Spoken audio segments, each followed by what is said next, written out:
Pourquoi l'instrument Saos était-il développé dans les années 80? En 1985, les scientifiques britanniques Farman, ici, avec ses collègues du British Antarctic Survey, ont observé une diminution très importante de la colonne verticale d'ozone, environ dans les années 60 à une colonne de 320 unités d'ozone, et au début des années 80, une colonne de 180 unités d'ozone. Et cette mesure, ils l'ont fait avec l'instrument Dobson pendant le mois d'octobre. En même temps, les scientifiques japonais Shubashi avaient observé des profils d'ozone à partir des sondages ballons et une diminution importante dans les mêmes années, justement là, à l'endroit où se trouve le maximum d'ozone, ici, région qui est connue comme la couche d'ozone.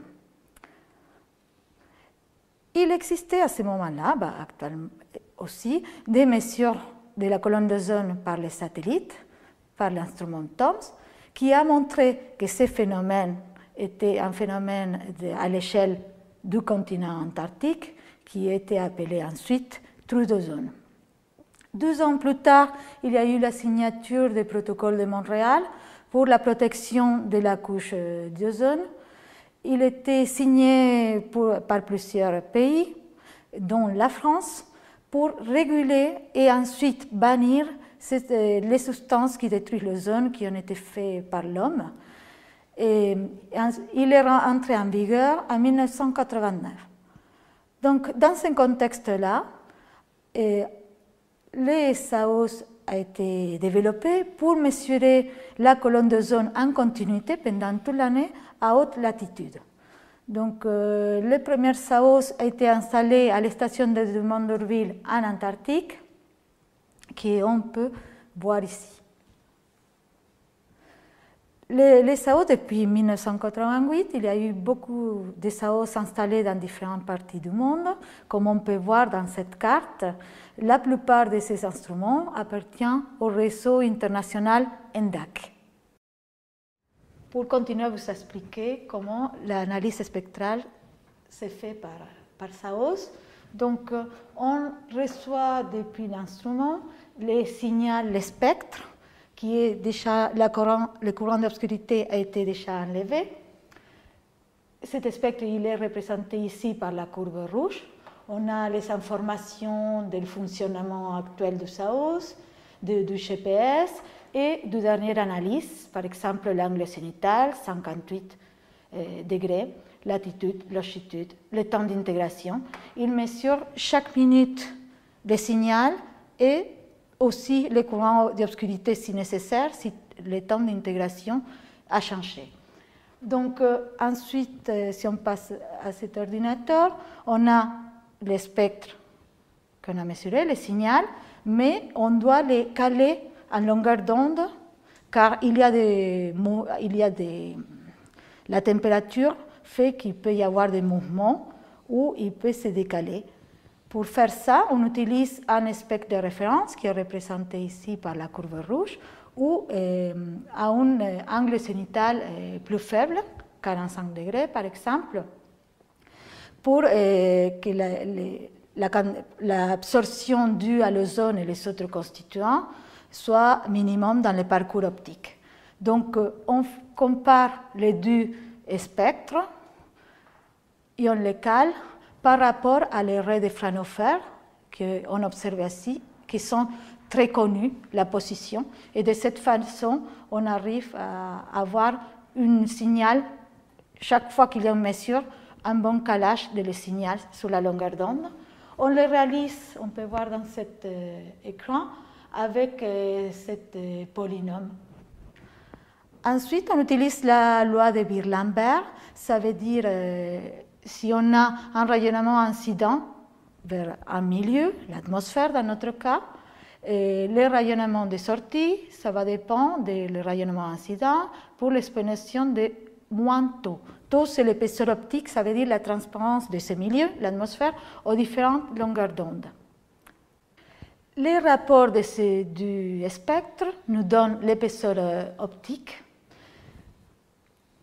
Donc, pour voir la signature qu'on peut voir de différentes signatures de l'ozone, par exemple, pour retrouver l'ozone, on doit, les autres constituants comme les nodules, la vapeur d'eau et les O4, c'est les dimères de l'oxygène, on a besoin d'appliquer deux filtres. Un premier filtre pour passe haut pour enlever les basses fréquences de la diffusion des particules et molécules, et un filtre passe bas qu'on va ajuster afin de montrer les signatures de chaque constituant. Par exemple, pour l'ozone, on a une épaisseur de 10 nanomètres et pour les nodules, on aura une épaisseur de 1 nanomètre. Ensuite, on applique sur l'épaisseur optique ces deux filtres et en même temps sur la section efficace différentielle, que c'est comme la probabilité d'être absorbée pour les constituants correspondants, et on calcule une quantité de molécules dans le parcours optique, que c'est la colonne oblique. Donc,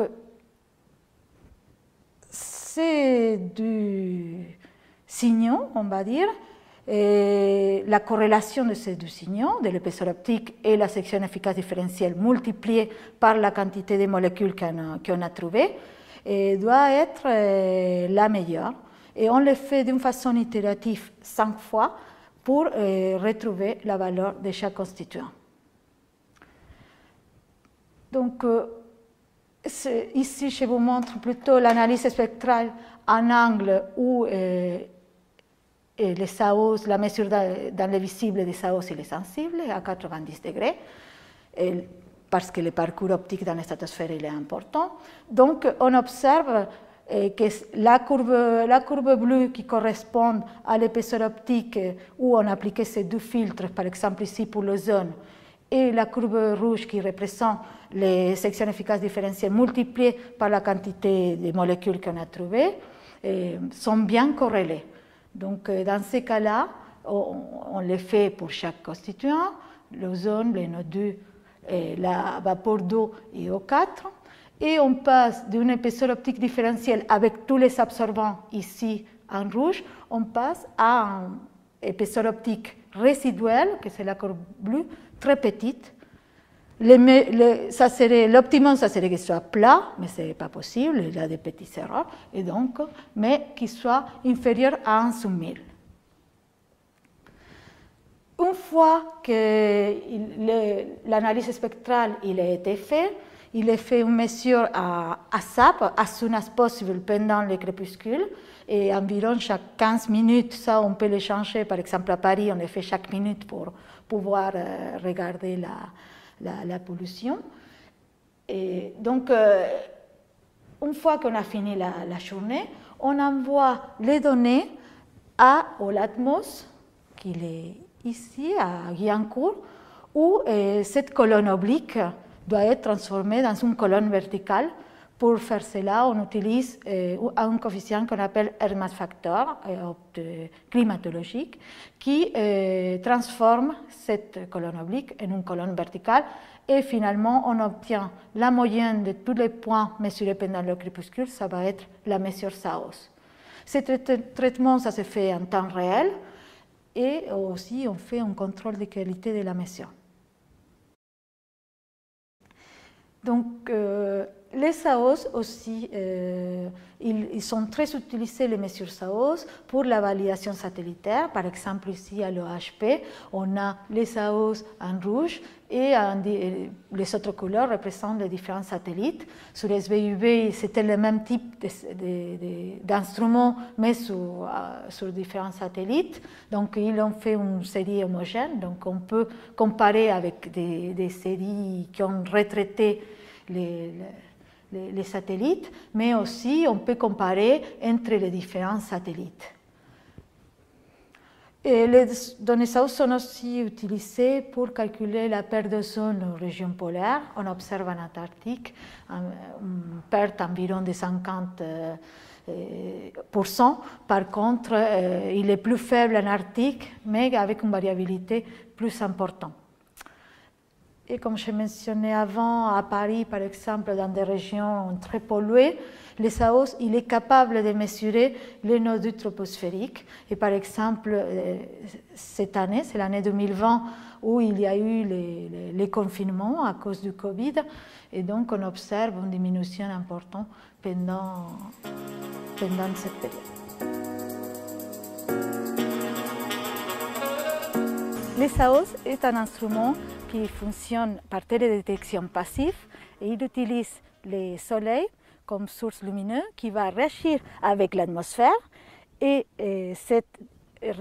la rétrodiffusion va être mesurée par l'ESAOS qui mesure au zénith. L'ESAOS est particulièrement sensible à la mesure pendant le crépuscule où le parcours optique dans la stratosphère c'est assez long. On a environ 200 km dans la stratosphère, 20 fois plus important par rapport à le parcours vertical dans la troposphère. Les systèmes qui mesurent dans l'UV sont inopérants dans ce type de conditions d'un long parcours optique pendant le crépuscule, mais les ESAOS qui mesurent dans le domaine du visible, où l'absorption par l'ozone est beaucoup plus faible, permet d'avoir un signal qu'on peut mesurer avec l'instrument. L'ESAOS peut mesurer dans différentes conditions météorologiques, par exemple ici sous la pluie ou sous la neige, ou avec des ciels avec des nuages. Par contre, s'il y a un escouade comme à Dumont-d'Urville qui s'installe juste à la fin d'entrée, ou une fourmi ici à l'OHP, ou peut-être les vents qui tournent l'ESAOS à 180 degrés, ça c'est des conditions plus difficiles pour la mesure ESAOS. Maintenant, je vais vous montrer l'intérieur de l'instrument. Donc, il faut ouvrir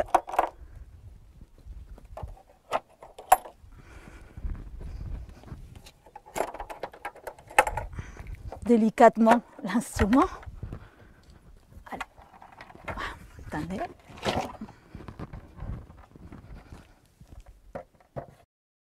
Ici, il y a la fente d'entrée à l'instrument. La lumière du soleil qui dans la direction du zénith est mesurée par le spectromètre, par cet spectromètre, que c'est un réseau holographique ou avec un détecteur, une barrette de diodes qu'on peut voir ici. Ensuite, il y a un préamplificateur qui envoie le spectre mesuré à un système qui va analyser cet spectre à l'intérieur du bâtiment. Je vous montre le schéma optique de cet instrument. Donc ici, vous avez la lumière qui est réfléchie par un miroir et qui va au réseau holographique qui envoie l'image sur le détecteur et ensuite un préamplificateur. Dans cette boîtier, on peut trouver les cartes électroniques qui vont contrôler l'acquisition des spectres, une autre qui va faire la gestion de l'obturateur que vous pouvez observer ici. Cet obturateur il est placé sur la fente afin de pouvoir laisser passer le signal de l'atmosphère, mais aussi pour la cacher, pour pouvoir mesurer les bruits à l'intérieur de l'instrument. Ces bruits qu'on appelle les courants d'obscurité. Parce que cette courant d'obscurité doit être enlevée de spectre mesuré. Un autre qui correspond à un CPU où il y a les programmes installés dans le CPU, des programmes d'acquisition et de tests. On a aussi une carte pour fournir l'alimentation à les différentes parties de l'instrument. Et finalement, on a la carte électronique du GPS que vous pouvez observer ici avec son antenne, laquelle nous donne avec précision le temps qu'on a besoin de cette précision pour calculer ensuite l'angle zénithal solaire qui va nous permettre de trouver la colonne oblique qu'on est en train de mesurer.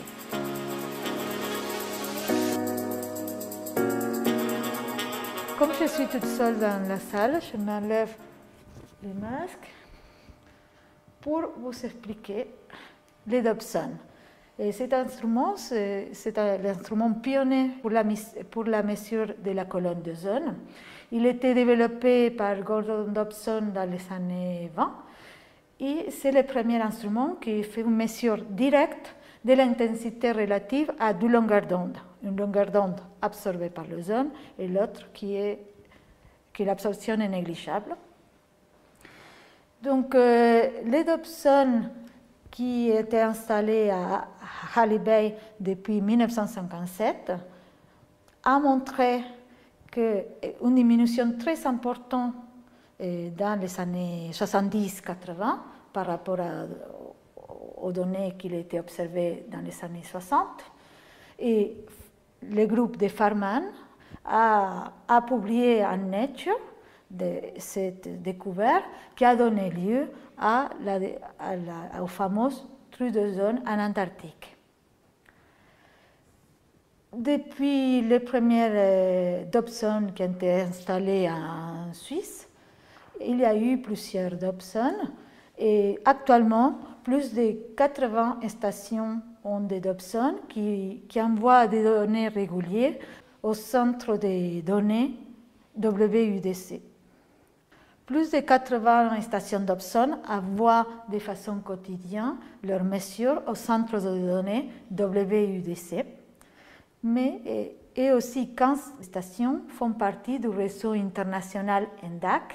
Celui de l'EHP fait partie et il mesure depuis 1993 de façon quotidienne. On peut voir la longue série de mesures dans cette graphique où on voit la variabilité annuelle ou la variabilité interannuelle.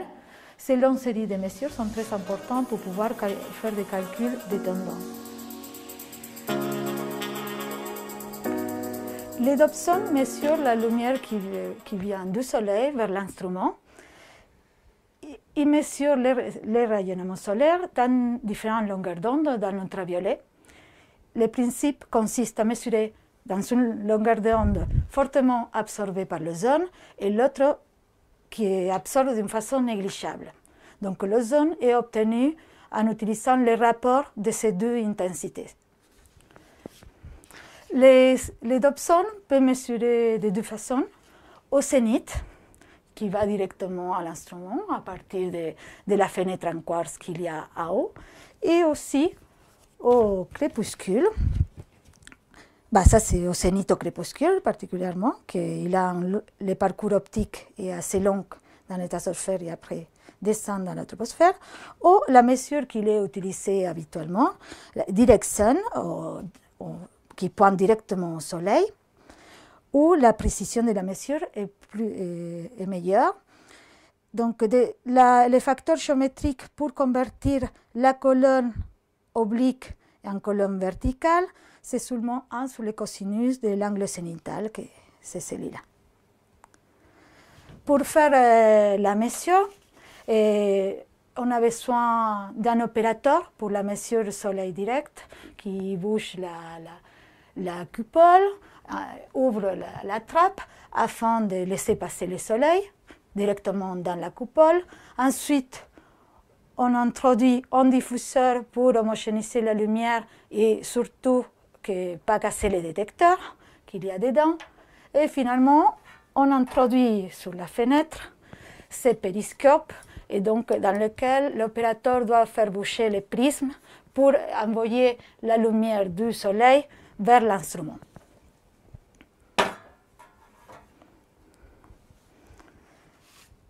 Pour expliquer comment on ne peut pas ouvrir les Dobson chez cette esquème optique ici. Donc, les Dobson, c'est un monochromateur double, c'est divisé en deux parties. Donc, la lumière vient en prisme qui est à l'intérieur du Dobson, qui envoie toute la lumière vers la première partie, où on trouve que cette lumière il va être diffractée par un prisme qui se trouve ici. Ensuite, le miroir va réfléchir et la lentille il va focaliser les deux longueurs d'onde en particulier sur ces deux fentes, S2 et S3. Sur cette fente, ça serait les rayonnements, l'intensité à la longueur d'onde absorbée par l'ozone, et qu'il est plus faible que l'intensité à la longueur d'onde qui n'est pas absorbée par l'ozone.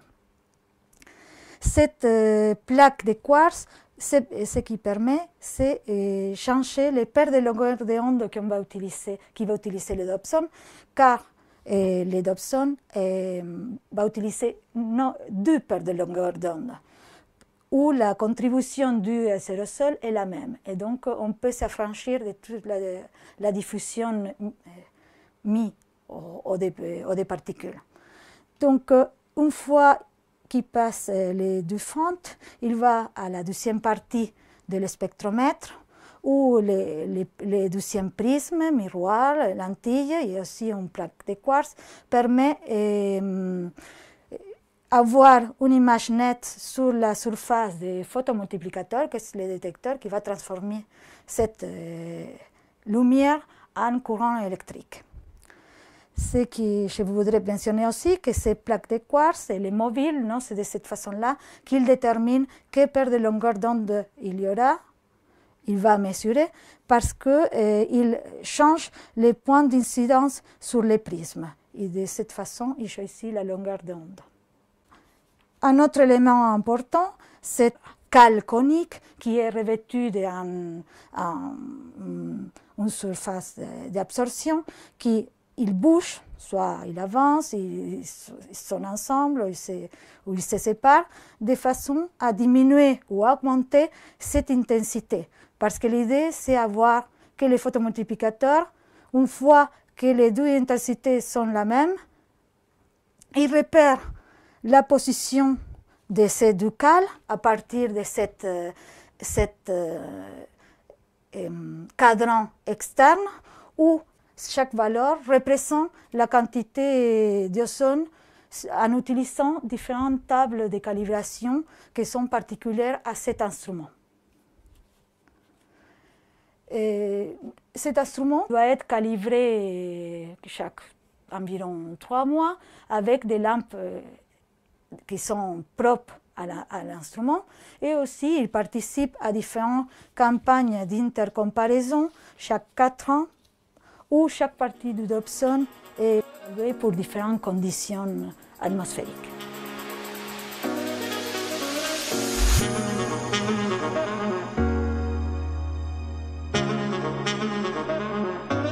Donc j'ouvre le cimier et là je vais faire une mesure du Direct Sun. Voilà. Donc je vais choisir ici la mesure Direct Sun. Je regarde l'état du ciel, il y a des cirrus, d'accord, donc on va mettre Thin Cloud et on va lancer la nouvelle fenêtre. En attendant, je prépare mon périscope, donc je mets bien le diffuseur pour pas brûler le photomultiplicateur, car on va pointer le soleil. Donc normalement le Dobson, de par son piédestal, va pointer le soleil, et donc moi là je vais essayer de le mettre bien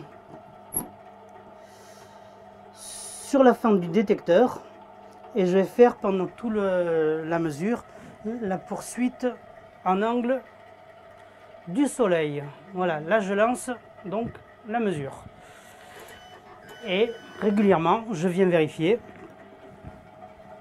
que le soleil soit bien au centre de la fente.